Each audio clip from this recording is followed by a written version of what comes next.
boys and girls. I was just about ready to start this book called Charlie Anderson. Would you like to read it with me? Great. But wait a second. I know that good readers ask questions before they read. So I think I'm going to think of some questions about this story. I think I'm going to write them on my question sheet, right here under B for before reading. Get your pencil and your question sheet and write your questions here. Your teacher will pause the movie so that you can do this. Charlie Anderson by Barbara Abercrombie, illustrated by Mark Graham.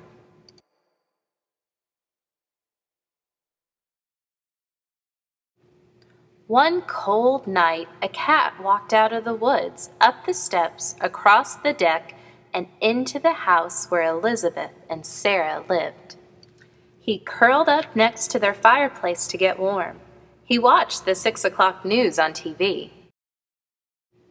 He tasted their dinner. He tried out their beds. He decided to stay, and the girls named him Charlie. Every morning, Charlie disappeared into the woods again. At night, when he came home, Elizabeth brushed him clean, fed him dinner, and made a space for him at the foot of her bed. He liked Elizabeth's bed the best. Sometimes she would wake up in the middle of the night and hear him purring in the dark. Sarah called him baby and dressed him up in doll clothes. When it snowed, Elizabeth and Sarah's mother heated Charlie's milk before he left for the woods. He grew fatter and fatter, and every day he purred louder and louder. On weekends, the girls stayed with their father and stepmother in the city. They wanted to bring Charlie with them, but their mother said he'd miss the woods. "Charlie's a country cat," she told them. One stormy night, Charlie didn't come home. Elizabeth and Sarah stayed out on the deck and called his name. But no Charlie. Oh, wow. I have even more questions now that we're in the middle of our reading. I think I'm going to jot them down like I did before on the D part of my questioning page for during reading. I'm going to jot my questions down right there. Would you get your pencil and your paper and write your questions now? Your teacher will pause the movie so that you can do this. One stormy night, Charlie didn't come home. Elizabeth and Sarah stayed out on the deck and called his name. But no Charlie. Where was he? Why wouldn't he come out of the woods? Was he all right? All night long, Elizabeth listened to the rain beating on the roof and the wind rattling the windows. Was he cold? Was he hurt? Where was Charlie? In the morning, Elizabeth and Sarah looked for him. They asked the lady down the road if she'd seen their cat. She said no and offered them cookies. But they were too worried to eat anything, even her chocolate chip cookies. They went to the new house on the other side of the woods.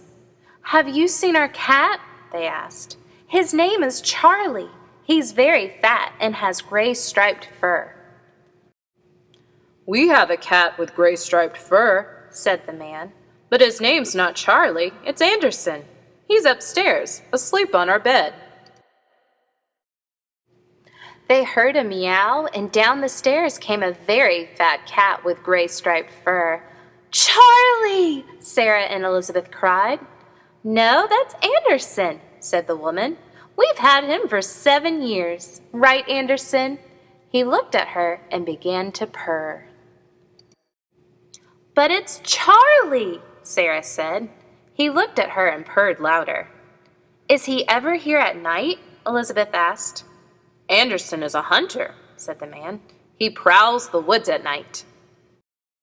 "Charlie sleeps in my bed at night," Elizabeth said. "He leaves for the woods after breakfast." "Anderson comes home at breakfast time," said the woman. "He leaves right after dinner. They all looked at the cat. He sat at their feet, very happy and very fat. Sometimes, in bed at night, Elizabeth asked him, "Who do you love best, Charlie Anderson?" And she can hear him purring in the dark. Just like Elizabeth and Sarah, Charlie has 2 houses, 2 beds, 2 families who love him. He's a lucky cat. Wow, I was really worried. But now I do have some more questions. I think I'm going to use my chart to write them on the A part for after reading. I'm going to write my questions here. Would you pick up your pencil and get your question page and write your questions here? Good job being good readers today. See you later.